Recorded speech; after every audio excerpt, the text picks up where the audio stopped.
So much to learn about, it'll make you want to shout, Blippi! Hey, it's me, Blippi, and I have something really fun for us to draw together today. Let's draw a castle. There's a lot of rectangles on this one, so first let's draw a sideways rectangle like that. There we go. And then a rectangle, a really tall one right in the middle. And then a shorter one on this side.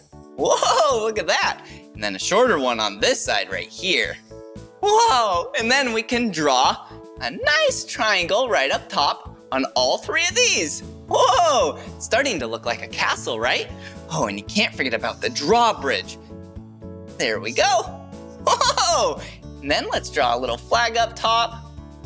Whoa, there we go. Cool, and let's draw some windows right there.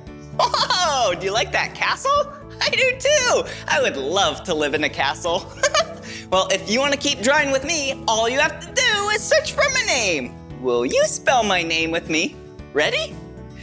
B-L-I-P-P-I. Blippi. All right, see you again. Bye-bye.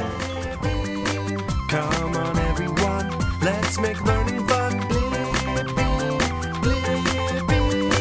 So much to learn about, it'll make you want to shout.